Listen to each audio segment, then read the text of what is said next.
आज के वीडियो में हम डिस्कशन करेंगे जीएसटी रजिस्ट्रेशन। इस वीडियो में हम दो सेक्शन को समझेंगे। सेक्शन 22 कब लायबिलिटी आती है जीएसटी रजिस्ट्रेशन लेने की, और सेक्शन 24 किन किन केसेस में कंपलसरी है जीएसटी रजिस्ट्रेशन लेना। तो चलिए वीडियो को स्टार्ट करते हैं। Section 22 person liable for registration under CGST act 2017। Section 22 subsection 1 aggregate turnover.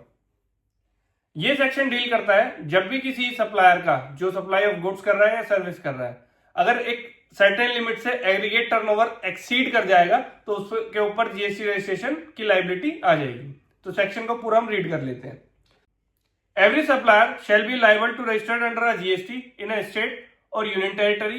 कहां से? जहां से वो टैक्सेबल सप्लाई ऑफ गुड्स और सर्विसेज प्रोवाइड कर रहा है अपनी बिजनेस वेंडर्स को। तो जैसे ही उसका एग्रीगेट टर्नओवर एक्सीड कर जाएगा किसी भी फाइनेंशियल ईयर में, तो उस पर जीएसटी रजिस्ट्रेशन की जो है लायबिलिटी आ जाएगी। अब थ्रेशोल्ड लिमिट को गवर्नमेंट ने दो कैटेगरीज में डिवाइड किया हुआ है। पहला सप्लाई ऑफ गुड्स, और दूसरा वो बिजनेसमैन जो सप्लाई ऑफ गुड्स भी करते हैं और सर्विसेज भी करते हैं या खाली सप्लाई ऑफ सर्विस करते हैं। अगर हम बात करें मणिपुर, मिजोरम और नागालैंड, त्रिपुरा की, तो उन केसेस में जो है 10 लाख की लिमिट मानी जाती है। उसके अलावा सिक्किम, मेघालय, उत्तराखंड, पौंडीचेरी, अरुणाचल प्रदेश और तेलंगाना के केस में ये लिमिट जो है 20 लाख गवर्नमेंट ने कर दी थी। और इसके अलावा जो और स्टेट होते हैं उसमें सप्लाई ऑफ गुड्स की जो लिमिट है वो 40 लाख है, और सप्लाई ऑफ सर्विस और गुड्स की जो लिमिट है वो 20 लाख है। अगर उनका टर्नओवर पूरे फाइनेंशियल ईयर में इससे ज्यादा एक्सीड कर जाएगा तो उन्हें जीएसटी रजिस्ट्रेशन की लायबिलिटी आ जाएगी। नेक्स्ट सेक्शन आता है section 22 subsection 2 previously registered businesses. जो बिजनेसेस पहले से रजिस्टर्ड थे किसी पुराने एक्ट में, जैसे कि वैट, सर्विस टैक्स और एक्साइज में, तो उन्हें भी जीएसटी का रजिस्ट्रेशन लेना मैंडेटरी था जैसे ही जीएसटी की एप्लीकेबिलिटी स्टार्ट होगी।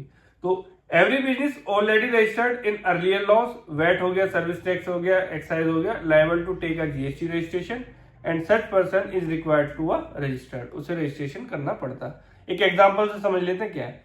एबीसी ट्रेडर थे, वो दिल्ली वैट में रजिस्टर्ड थे बिफोर जुलाई 17।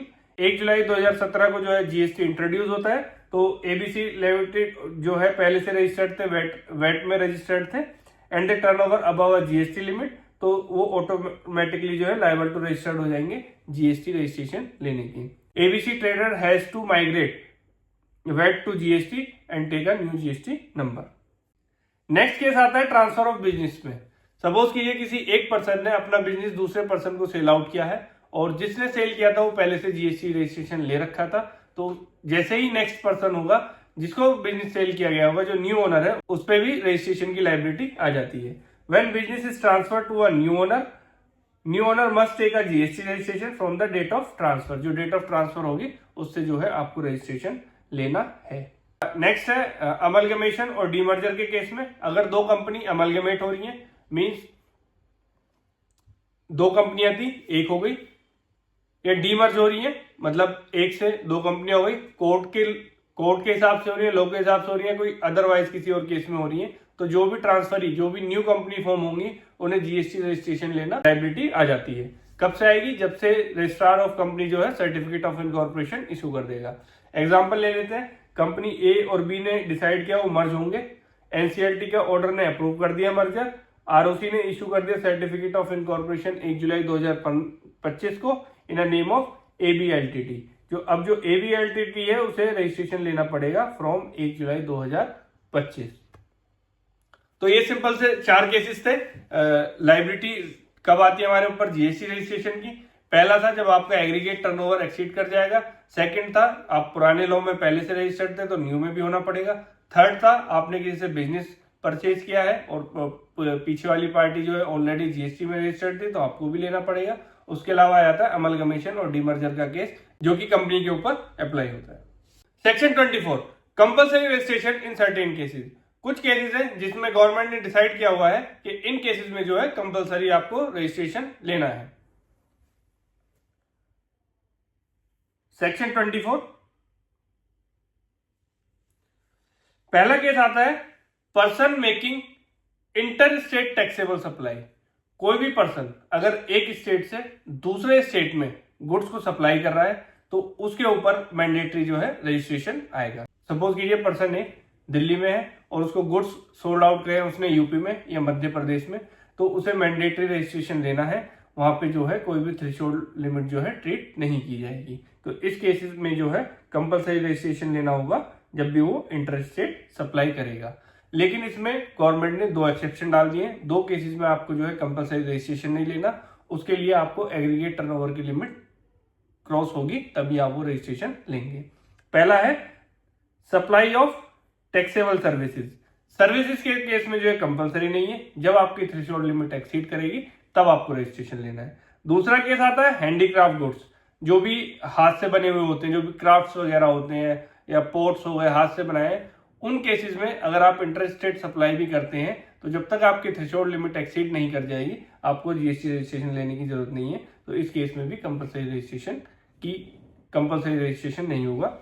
अदरवाइज इसके अलावा कोई भी गुड्स आप एक स्टेट से दूसरे स्टेट में सोल्ड आउट करेंगे तो आपको कंपलसरी रजिस्ट्रेशन लेना पड़ेगा।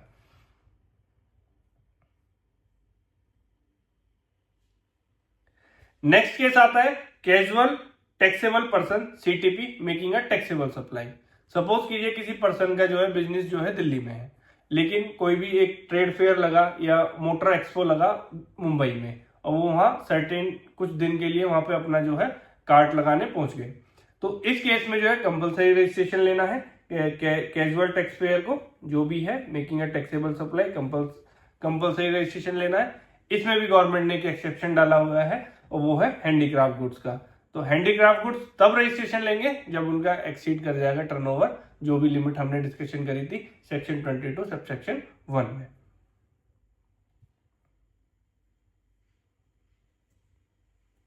नेक्स्ट केस आता है e commerce operator like Flipkart, mandatory registration है, और जो फ्लिपकार्ट के थ्रू सेलर जो सप्लाई करते हैं उनको भी जो है मैंडेटरी रजिस्ट्रेशन लेना पड़ेगा। लेकिन इसमें भी कुछ छोटा सा एक्सेप्शन डाला हुआ है, अगर आप विद इन स्टेट ही सेल करते हैं गुड्स को तो आपको रजिस्ट्रेशन लेने की जरूरत नहीं है। ई कॉमर्स ऑपरेटर मतलब जो सप्लाई कर रहे हैं ई कॉमर्स के थ्रू, मतलब कोई भी इंडिविजुअल जो भी सेलर है वो अगर विद इन स्टेट सेल करेगा, लेकिन उसका कुछ ज्यादा बेनिफिट होता नहीं है, तो नॉर्मली सब ई कॉमर्स वाले जो है रजिस्ट्रेशन लेते हैं। उसके बाद आता है non resident taxable person making a taxable supply. Suppose कीजिए कोई एनआरआई है, बाहर से आया और इंडिया में वो टैक्सेबल सप्लाई कर रहा है, तो उसको भी कंपलसरी रजिस्ट्रेशन लेना पड़ेगा। इसके अलावा आता है इनपुट सर्विस डिस्ट्रीब्यूटर। इसे हम एक एग्जांपल से समझ लेते हैं, ज्यादा अच्छे से समझ पाएंगे। सपोज कीजिए कंपनी एक्सवाई लिमिटेड है, इसका हेड ऑफिस दिल्ली में है, बाकी 2 ब्रांच जो है मुंबई और बेंगलोर में। अब हेड ऑफिस ने सर्विस ली चार्टर्ड अकाउंटेंट से, ऑडिट सर्विस ली है और उस पर 18% टोटल जीएसटी लगा। लेकिन ये सर्विस जो है सिर्फ हेड ऑफिस के लिए नहीं है बल्कि कंपनी की ब्रांचेस के लिए है, मतलब कंपनी की जो ब्रांचेस थी। अब इस केस में क्या होगा, जो हेड ऑफिस होगा वो आईएसडी रजिस्ट्रेशन लेगा और उसके थ्रू आईटीसी को ब्रांचेस में डिस्ट्रीब्यूट करेगा। सपोज कीजिए मुंबई का हिस्सा 60% था तो 60% उस पर जाएगा और बेंगलोर का 40 था तो 40% उस पर जाएगा। हेड ऑफिस को अगर वो आईटीसी डिस्ट्रीब्यूट करना है तो कंपलसरी रजिस्ट्रेशन लेना पड़ेगा, तभी वो आईटीसी डिस्ट्रीब्यूट कर पाएगा।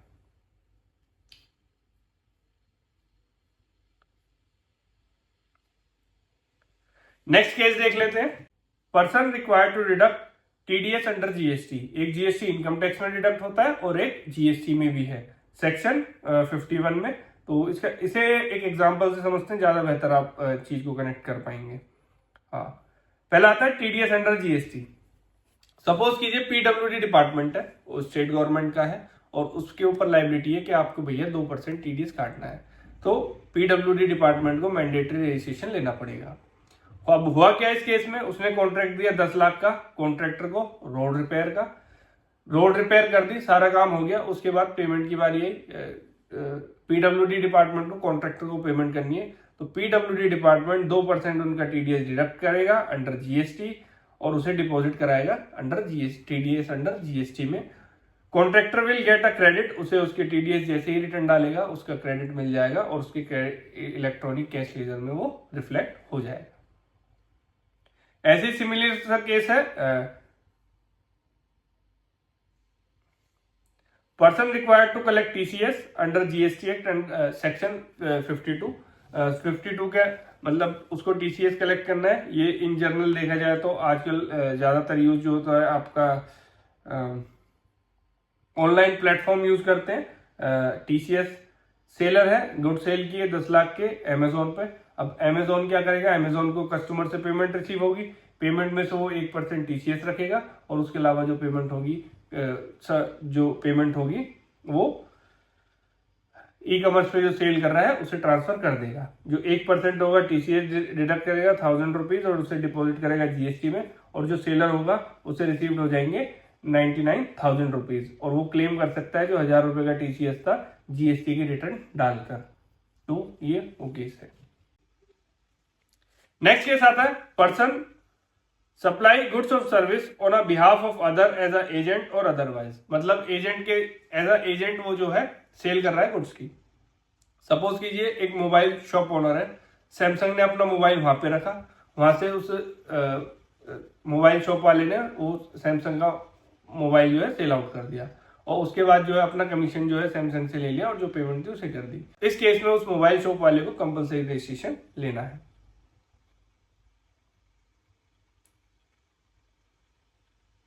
नेक्स्ट केस आ जाता है पर्सन रिक्वायर्ड टू पे tax under reverse charge mechanism. अगर रिवर्स चार्ज मैकेनिज्म के अंदर आपको टैक्स पे करना है तो आपके ऊपर कंपलसरी रजिस्ट्रेशन की लायबिलिटी आ जाएगी। सपोज कीजिए ए है बिजनेस ओनर है, उसने लीगल एडवाइस ली एडवोकेट से। अब एडवोकेट के ऊपर जीएसटी एप्लीकेबल नहीं है, जीएसटी जो है वो पे करना पड़ेगा कंपनी को अंडर रिवर्स चार्ज में। तो under reverse charge mister A जो रिसिपिएंट है has to pay GST on a lawyer fees. Advocate जो है एग्जेम्प्ट है उससे, hence the A must be registered to discharge. उस टैक्स उस लायबिलिटी को डिस्चार्ज करने के लिए ए को कंपलसरी रजिस्ट्रेशन लेना पड़ेगा अगर उसने एडवोकेट की सर्विसेज ली है। नेक्स्ट आता है पर्सन जब भी सप्लाई करता है ओआईडीआर सर्विसेज किसको, फ्रॉम आउटसाइड इंडिया, इंडिया के बाहर से, to unregistered person in India. ये बेसिकली केस है आपका नेटफ्लिक्स का, उसके अलावा जो नेटफ्लिक्स हो गया, इसके अलावा और जो भी ओटीटी प्लेटफॉर्म्स होते हैं जो भी बाहर से हैं उनके ऊपर ये अप्लाई होता है। एक एग्जांपल से हम समझ लेते हैं इसमें क्या है। सपोज कीजिए आपने नेटफ्लिक्स सब्सक्रिप्शन लिया, ठीक है, एक स्टूडेंट है इंडिया में, वो रजिस्टर्ड नहीं है जीएसटी में, बाय करता है वो मंथली सब्सक्रिप्शन उसने ले लिया। नेटफ्लिक्स जो है सप्लाई कर रहा है उसे ओआईडीआर सर्विसेज फ्रॉम आउटसाइड इंडिया और वो अनरजिस्टर्ड पर्सन कहलाएगा। तो इस केस में नेटफ्लिक्स को कंपलसरी रजिस्ट्रेशन लेना है इन इंडिया में टू पे आईजीएसटी ऑन सब्सक्रिप्शन फीस, ताकि वो जो भी सब्सक्रिप्शन फीस पे उसने चार्ज किया उस पर जीएसटी जो है इंडियन गवर्नमेंट को पे कर सके। नेक्स्ट आता है ऑनलाइन गेमिंग का। Online money gaming from outside India to a person in India. जो भी बहुत सारे रमी सर्कल्स हैं और भी बहुत सारे ऑनलाइन गेम्स हैं जो भी बाहर इंडिया आउटसाइड इंडिया से इंडिया में प्ले किए जा रहे हैं, उसके ऊपर ये अप्लाई होता है। सपोज कीजिए ऑनलाइन पोकर वेबसाइट है, कंपनी बेस्ड आउटसाइड इंडिया है, अलाउ करती है इंडियन प्लेयर को ऑनलाइन बुकिंग के लिए। इंडियन यूजर जो है B2C कस्टमर है, लॉक करता है डिपॉजिट मनी एंड प्ले, मतलब उसने डिपॉजिट कर दिया अमाउंट और प्ले किया। Since online money gaming service provided from outside India to a person in India, poker start को जो है कंपलसरी रजिस्ट्रेशन लेना है और आईजीएसटी पे करना है ऑन गेमिंग सप्लाई, जो भी वो सर्विसेज सप्लाई कर रहा है। तो ये कुछ केसेस थे जिन केसेस में आपको कंपलसरी रजिस्ट्रेशन लेना है। उम्मीद करता हूं वीडियो आपको अच्छा लगा होगा। इन दोनों सेक्शन से रिलेटेड अगर आपका कोई भी क्वेश्चन है वो आप कमेंट बॉक्स में डालिए, उसका हम रिप्लाई करने की पूरी कोशिश करेंगे। वीडियो अच्छा लगा हो तो वीडियो को लाइक करें, चैनल को सब्सक्राइब करें और हमारे साथ जुड़े रहें और ऐसे ही इंफॉर्मेटिव वीडियोस के लिए।